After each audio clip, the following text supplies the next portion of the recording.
Bollywood silver screen presenting war for the planet of the apps. पिछली कहानी में हमने देखा था कि किस तरह से सीजर ने कोबा को मार दिया।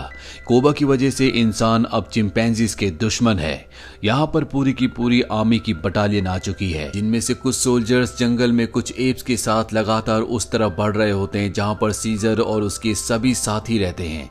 दरअसल ये जो एप्स इंसानों के साथ है, ये कभी कोबा के साथ ही हुआ करते थे, लेकिन अब ये इंसानों के लिए काम करते हैं।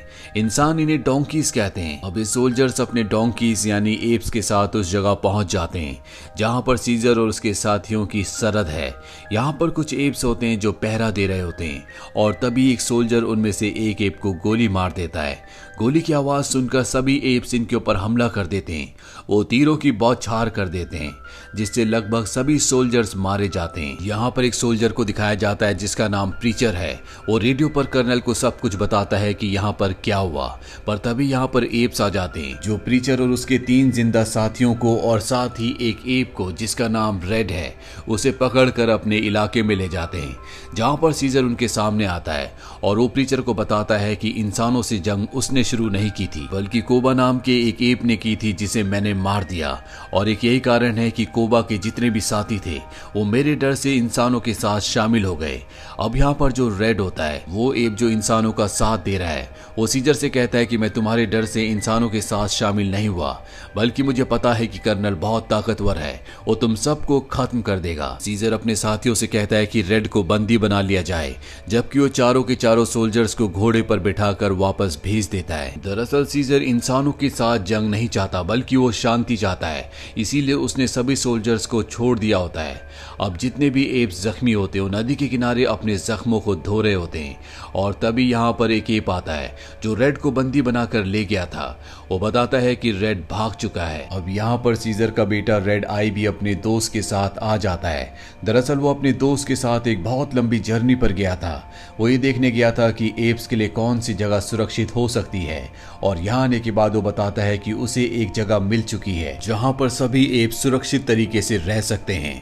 अब यहाँ पर एक एप जिसका नाम विंटर है, वो सीजर से कहता है कि हमें आज ही निकल जाना चाहिए क्योंकि यहाँ पर खतरा बहुत ज्यादा बढ़ चुका है।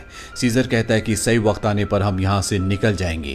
रात को सीजर देखता है कि झरने की दूसरी तरफ कुछ रोशनियां हैं और जब वो झरने के पास जाता है तो वहां पर उसे एक रस्सी मिलती है। वो समझ जाता है कि कर्नल और उसके सोल्जर्स यहाँ पर पहुंच चुके हैं। वो सबको इन्फॉर्म कर देता है और अब इंसानों के और एप्स के बीच में एक घमासान लड़ाई शुरू हो जाती है। एप्स यहाँ पर कई सोल्जर्स को मार देते हैं और तभी सीजर को अपनी पत्नी और बच्चों का ध्यान आता है और जब वो उस जगह पहुंचता है जहाँ पर उसकी पत्नी और बच्चे थे तो वो देखता है कि वहां पर कर्नल है जो उसकी पत्नी और बड़े बेटे ब्लू आई को मार चुका होता है।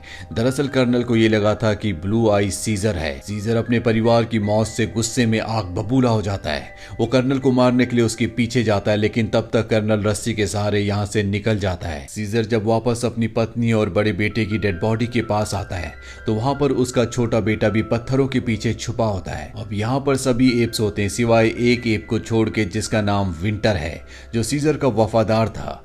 अब सबको ये लगता है कि विंटर इंसानों के साथ मिल चुका है, वही सभी इंसानों को यहाँ तक लाया था। सीजर को पता है कि अब ये जगह बहुत ज्यादा खतरनाक है, इसीलिए अपने बड़े बेटे के दोस्त को कहता है कि तुम सभी एप्स को लेकर उस जगह चले जाओ जो पूरी तरह से सुरक्षित है।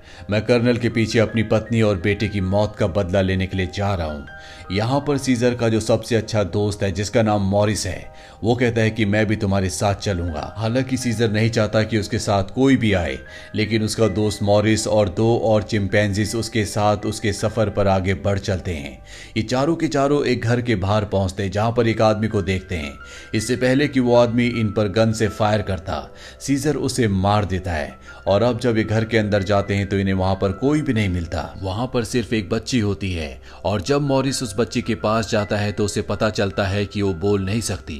वो सीजर से कहता है कि हमें इसे अपने साथ ले जाना होगा। हालांकि सीजर ऐसा नहीं चाहता, पर मॉरिस के कहने पर वो बच्ची को अपने साथ ले जाने के लिए तैयार हो जाता है। और अब ये सब के सब यहाँ से कर्नल की तलाश में आगे बढ़ चलते हैं। एक लंबा सफर तय करने के बाद एक जगह पहुंचते हैं जहाँ पर इन्हें सोल्जर्स का एक कैंप दिखता है। साथ ही यहाँ पर इन्हें अपनी ही टोली का एक एप जिसका नाम विंटर है, जो इनकी टोली से गायब हो गया था, वो भी वहां पर होता है और ये उस तक पहुंच जाते हैं। विंटर इन्हें बताता है कि कर्नल यहाँ से निकल चुका है। दरअसल वो एक दूसरी सेना की टुकड़ी के पास पहुंचकर उनसे मदद मांगने के लिए यहाँ से निकला है। सीजर विंटर से पूछता है कि तुमने हमारा पता क्यों बताया। विंटर कहता है कि कर्नल ने मुझसे वादा किया था कि वो मेरी जान को बख्श देगा। सीजर उसे कहता है कि तुम्हारी वजह से मेरी पत्नी और मेरा बड़ा बेटा मारा गया। और तभी ये देखते हैं कि टेंट के बाहर 2 सोल्जर्स हैं। विंटर अपनी मदद के लिए उन्हें अंदर बुलाना चाहता है, लेकिन ये विंटर का मुंह बंद कर देते हैं और विंटर को मार देते हैं। अगली सुबह यहाँ से सेना की पूरी टुकड़ी निकल जाती है, जो कि एक बर्फीली जगह पर जाती है। सीजर और उसके साथी भी वहां पर पहुंच जाते हैं और तभी गोलियां चलने लगती है, लेकिन ये गोलियां सीजर और उसके साथियों पर नहीं बल्कि किसी और पर चल रही थी। और जब सोल्जर्स वहां से निकल जाते हैं तो सीजर और उसके साथी उस जगह जाते हैं जहां पर गोलियां चल रही थी। सीजर और उसके साथी देखते हैं कि वहां पर सोल्जर्स ने 3 लोगों को मार दिया, लेकिन उसमें से एक अभी भी जिंदा होता है। वो इन्हें कुछ बताना चाहता है, लेकिन इससे पहले कि कुछ बता पाता उसकी मृत्यु हो जाती है। अब ये एक बार फिर से सोल्जर्स के पीछे जाने लगते हैं ताकि कर्नल को ढूंढकर उसे मार सकें। और तभी एक हुड पहना हुआ आदमी इनका घोड़ा चुराकर इस जगह से भाग जाता है। ये सब के सब उसका पीछा करते हैं और तभी इन्हें वो घोड़ा दिख जाता है जो एक पुराने घर के बाहर खड़ा होता है। ये सब के सब घर के अंदर जाते हैं और तभी अंदर से वही हुड पहना हुआ आदमी इनके सामने आता है।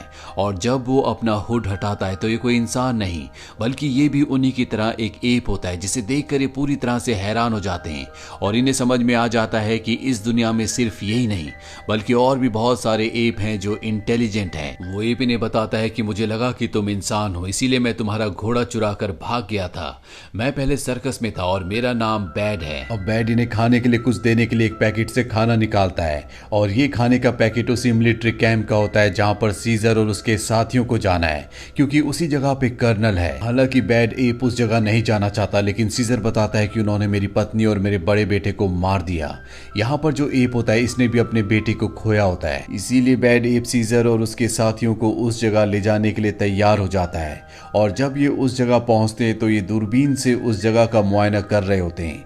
यहाँ पर एक सोल्जर आ जाता है जो सीजर के ऊपर हमला कर देता है और सीजर को बचाने के लिए उसके एक साथी एप की जान चली जाती है। सीजर के साथी अब वापस जाना चाहते हैं, लेकिन सीजर कहता है कि उन्हें इसकी कीमत चुकानी होगी और वो अकेला ही मिलिट्री कैंप की ओर निकल पड़ता है, जहां पर वो देखता है कि इंसानों ने एप्स को लकड़ी के साथ बांधा हुआ है। वो सब के सब मर चुके हैं, लेकिन इसमें एक एप अभी भी जिंदा होता है। दरअसल सीजर के जितने भी साथी थे जो सुरक्षित जगह की तरफ निकले थे, उन सब को इंसानों ने यानी कि कर्नल ने पकड़ लिया होता है और अब वो सब कर्नल के कब्जे में हैं। अब यहाँ पर जो एप जिंदा होता है वो सीजर को बताता है कि कर्नल और उसके सभी सोल्जर्स ने हम सबको पकड़ लिया था और यहाँ पर ले आए। अब वो हमसे यहाँ पर काम करवाते हैं। दरअसल कर्नल यहाँ पर एक बहुत ऊंची दीवार बना रहे हैं और इसके बाद वो एप भी मारा जाता है। सीजर अकेला ही कैंप की तरफ निकल पड़ता है जहाँ पर उसे एक डोंकी एप पकड़ लेता है और अब सीजर भी इंसानों की कैद में है। उसे भी उन पिंजरों में डाल दिया जाता है जहाँ पर बाकी एप्स होते हैं। और अगले दिन सीजर और सभी एप्स को काम करने के लिए पिंजरों से बाहर निकाला जाता है। तभी एक एप सीजर को बताती है कि ना इन्हें खाना दिया जाता है ना पानी, इनसे सिर्फ काम करवाया जाता है। वहां पर एक एप होता है जिससे पत्थर नीचे गिर जाता है और वहां पर जो दूसरा एप है जिसे डोंकी कहा जाता है जो इंसानों के लिए काम करता है, वो उस एप को बहुत बुरी तरह से मारता है। इस बात से सीजर को बहुत गुस्सा आता है और वो जोर से चिल्लाता है और अब यहाँ पर जितने भी एप्स होते हैं वो सब के सब काम करना बंद कर देते हैं। लेकिन जब कर्नल बाहर आता है और सीजर के सिर पर गन रख देता है और गिनती गिनना शुरू करता है तो सभी एप्स दोबारा से काम करना शुरू कर देते हैं। इसके बाद कर्नल सीजर को अपने ऑफिस में बुलाता है जहां पर सीजर उससे पूछता है कि तुम यहाँ पर इतनी बड़ी दीवार क्यों बना रहे हो और क्यों तुम अपने लोगों को मार रहे हो। कर्नल उसे बताता है कि जो भी वायरस से इन्फेक्टेड थे उन इंसानों को मैंने मारना शुरू कर दिया, जिसमें मेरा बेटा भी था, ताकि ये वायरस दुनिया में और ज्यादा ना फैले। ये वायरस अब इंसानों को नहीं मारता बल्कि उनकी बोलने की शक्ति को छीन लेता है, साथ ही उनकी जो इंटेलिजेंस है उसे भी खत्म कर देता है। यानी यानी कि वो दवा जिससे सारे के सारे एप्स इंसानों जैसे बुद्धिमान बन गए, उसी दवा के वायरस से अब इंसान जानवरों की तरह बन रहे हैं। इसीलिए कर्नल ने ऐसे बहुत सारे लोगों को मारा है जो उस वायरस से इन्फेक्टेड थे, जिस वजह से यूएस की आर्मी अब कर्नल के खिलाफ हो गई है। इसीलिए यहाँ पर वो बहुत विशाल दीवार बनवा रहा होता है ताकि जब यूएस आर्मी उससे लड़ने के लिए आए तो वो अपने आप को इस दीवार के पीछे क्वारंटीन रखे, ताकि वो वायरस से भी बचे और ना ही यूएस आर्मी उस तक पहुंच सके। अब यहाँ पर सीजर किसी तरह से कर्नल को अपने साथियों को खाना और पानी देने के लिए मना लेता है, लेकिन सीजर को सजा दी जाती है। उसे ना ही खाना दिया जाता है और ना ही पीने के लिए पानी।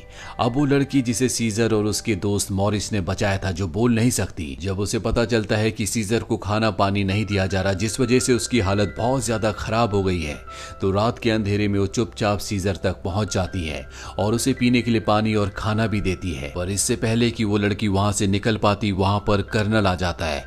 कर्नल उस लड़की को देखने वाला होता है कि सीजर का एक साथी कर्नल का ध्यान बटाता है, जो कि सीजर के साथ ही यहाँ तक आया होता है, जिस वजह से कर्नल उस लड़की को नहीं देख पाता, क्योंकि कर्नल ने अगर उस लड़की को देख लिया तो वो उसे मार देगा, क्योंकि वो भी वायरस से इन्फेक्टेड है, इसीलिए वो बोल नहीं पाती। कर्नल सीजर के केज के पास जाता है जिसके अंदर एक डॉल होती है।